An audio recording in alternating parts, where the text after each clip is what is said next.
The breakfast show, and joining Tom and I this morning, we've got Dr. Ellie Cannon, NHS GP and TV doctor, to talk to us about hay fever, which seems to be everywhere at the moment. Lots of sufferers. So good morning, Ellie. Hi, how are you? Well, I'm good. I'm not suffering, so fingers crossed. But Tom, on the other hand, has got a little sniffle today. I have. Last year, I suffered terribly with my hay fever. This year, touch wood, I'm getting away with it so far. But Dr. Ellie, you think that that's not going to happen for much longer? Well, the Met Office have warned that we're going to have something called a pollen bomb, which sounds as bad as it is this weekend. So that's really when we get loads and loads of tree and grass pollen all at once because of the winter we've had and the very short spring. So we get loads and loads of tree and grass pollen sort of dropping all at once with this beautiful weekend we're supposed to be having as well. So now is the time to think about what you're going to do for the weekend for your hay fever. So what sort of symptoms do we need to watch out for? How do we know if we're suffering from this? It's a really good question because sometimes people have hay fever symptoms and actually they think they've got a cold. Yeah. So like you just said, with a sort of sniffly nose, but runny nose, blocked nose, sore eyes, watery eyes. And people feel quite foggy with hay fever. Sometimes you get a bit of swelling around the eyes as well.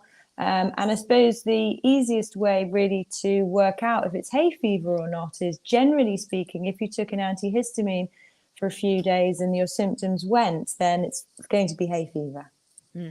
Yeah. And I think that's what confuses a lot of people with particularly with a hay fever allergy, because we'll talk about other allergies as well, is that it can manifest in different kind of ways. Some people get that scratchy throat and it can develop later in life as well. It's not something that you necessarily have all the time. Yeah, it's not necessarily static. Some children do start with hay fever when they're young, particularly kids who are also suffering with things like asthma and eczema as well. It often goes all sort of together in a family of conditions. But we definitely find that as people get older, they may develop hay fever, sometimes after an illness, and sometimes for women after pregnancy, often as well to do if you move location. So you might not be allergic to the pollen, for example, where you guys are living, but you might be worse if you're sort of coming to London where I am and there's a lot of pollution and the pollen sort of hangs in the air. So it can be sort of different depending on your location. So what sort of things can we do to help with the hay fever if we are suffering, other than just the antihistamines?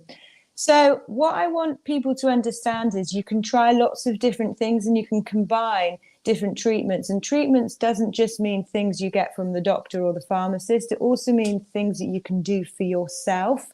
So if you think about the fact that pollen, hay fever is really because the pollen is getting into your nasal passages, and that's really the problem. And actually stopping that in some sort of physical way will really help. So as an idea, people may not realize, but if you hang your clothes out to dry in the garden, when you bring your clothes back in, when they're nice and dry and fresh, they're covered in pollen. Or when you come in from being outside, your hair and clothes and even your shoes are covered in pollen. So thinking about getting rid of the pollen on you and in your house is also a really good idea. So to give you an idea, drying your clothes inside, making sure that if you've been out for the day, for example, having a lovely day out like this weekend, coming in, having a shower, washing your hair, getting rid of the pollen, using something like an air purifier in the home gets rid of the pollen and also dust and other allergens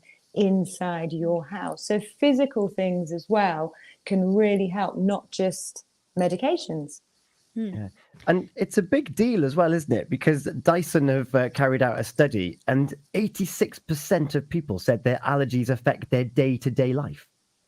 Yeah, it is a really big issue. And I was interested as well in the Dyson research that said that people with allergies can spend an hour and a half a day coughing and sneezing, which is just awful.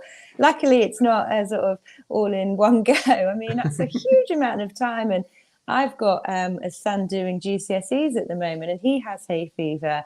And we know, actually, there's even studies that show that it does impact on kids' exams. Obviously, it's always exam season when it's hay fever season. It impacts on people socializing. The research from Dyson showed that it stops some people wanting to go out, which is really sad, affects people's work. So actually, if you're a hay fever sufferer, it is a really big issue. It's not actually as trivial as some people think.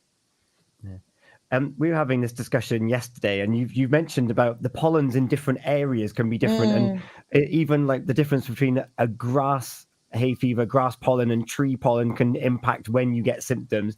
One thing that we were talking about yesterday, Gina, was the impact of local honey. Yeah. Well, and why is this? Because we find that lots of hay fever sufferers that we've spoken to have said, well, it's local honey. Get some local honey down you, and that will sort you out. Well, because hay fever is one of these things where our immune system goes into overdrive. So obviously our immune system is there to attack things we want it to attack, like a virus. But I think hay fever and allergies are when it sort of attacks things it doesn't need to, like dust and pollen and that sort of thing. And so obviously, if you're using honey from the local environment, that's also got all the similar antigens and proteins in it that the local pollen has. So what you're doing is you're basically making sure that your immune system is used to that pollen, is used to seeing those proteins, those allergens on the pollen, and actually sort of desensitizing it. So absolutely something like using local honey is something that people have done for a long time. It's quite nice to actually know the reason behind that, not just sort of, just have some local honey. Well, why? We now know. Yeah, we now know. Fantastic. And you mentioned earlier about taking an antihistamine. There's kind of two main types available. One of them doesn't touch me at all. If it's not the cetirizine one, there's a waste of my time taking it. Why is that? It's like anything, really. Different medications work for different people. So there's the drowsy ones, which are good, but obviously they make you drowsy. So if you're going to take those, obviously I would only take them at night time. Then you've got a variety of over-the-counter daytime ones, something like cetirizine, which you mentioned, but there's also loratadine. So people can try those. Then there are some newer ones as well, which are even stronger. You can still buy them over the counter, or your doctor can prescribe them. So it's a case of just trying and seeing what works for you. Because as you say, it might work for you really well, but it wouldn't work for me. Amazing. It's been so fascinating talking to you and hearing about the reasons as to why hay fever is what it is and what our body's doing for it. So to recap then, if you're drying things outside, watch out for the pollen. Yeah. Well, dry indoors. Unfortunately, you have to dry indoors, which is really sad because it's so much nicer to have your laundry outside. But just for the moment, and if you're a hay fever sufferer, dry indoors. And especially on Friday, that's tomorrow. Yeah, exactly. Yeah. So make laundry day a different day this week. Yeah, this week. And then washing yourself afterwards, making sure you're ridding yourself of the pollen that you've been walking around in all day. Yeah, exactly that. Amazing. If the pollen isn't getting into your nose, then you're not going to get the symptoms. Perfect. Gina, any other questions? No, I think that's covered everything, actually. I know that my son at the moment is really, really struggling with his hay fever. We've got the local honey, we've got the barrier creams, we've got the antihistamine, we've got the wipes, we've got everything. That sounds a bit like my house. Just try everything all at once and hopefully something will work. Exactly. Yeah, lovely. Well, it's been great to catch up with you, and thank you so much. I think this interview is going to help a lot of people here in Pembrokeshire, Tom. I think so too. I'm off to buy some more local honey as well.